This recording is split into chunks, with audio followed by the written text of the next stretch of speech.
బ్రహ్మాస్త్ర కోసం ప్రయత్నిస్తూ నిఖిల్ ఈ వారం టికెట్ టు ఫినాలేని గెలుచుకునే ఛాన్స్ ఉందా? లేకపోతే నిఖిల్ డేంజర్ జోన్లో నిలబడతాడా? బిగ్ బాస్ సీజన్ 8 హౌస్లో ప్రస్తుతం ఓటింగ్ ప్రక్రియ అలానే ఉంది. నిఖిల్ని ఈ వారం అంతా బ్యాట్ చేస్తూ బయట జరిగిన దానికి, హౌస్లో జరిగిన నామినేషన్ ప్రక్రియకు గాను ఒక్కసారిగా నిఖిల్ ఓటింగ్ అంతా డౌన్ అయిపోయిందని చెప్పాలి. ప్రతి వారం నిఖిల్ ఓటింగ్ ఎప్పుడు నామినేషన్లో ఉన్నా ఆయన ఓటింగ్ టాప్లో ఉండేది. ఇక గౌతమ్, నిఖిల్ ఇద్దరు నామినేషన్లో ఉంటే అప్పుడప్పుడు గౌతమ్ టాప్లో ఉంటూ అప్పుడప్పుడు నిఖిల్ సెకండ్ పొజిషన్లో ఉండేవాడు. కానీ ఈసారి హౌస్లో జరిగిన నామినేషన్స్ రచ్చకు గాను, అలానే బయట కావ్య చేసిన వరుస పోస్టులకు గాను నిఖిల్ బాగా నెగిటివిటీని సొంతం చేసుకున్నాడు.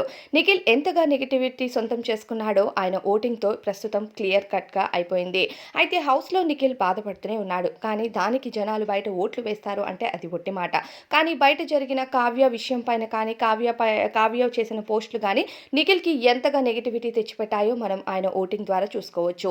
నిఖిల్ ప్రస్తుతం డేంజర్ జోన్లో ఉన్నాడు. నిఖిల్ మరియు ఈ వారం పృథ్వీ డేంజర్ జోన్లో నిలబడే ఛాన్సెస్ ఎక్కువగా కనిపిస్తున్నాయి. ఇప్పటికే నిఖిల్ చీఫ్ కంటెండర్ టాస్క్ నుంచి కూడా తప్పుకున్నాడు. ఇక పృథ్వీ ఒకవేళ చీఫ్ అయితే నిఖిల్ అవుట్ అవుతాడా? దీనిపై అభిప్రాయం కామెంట్స్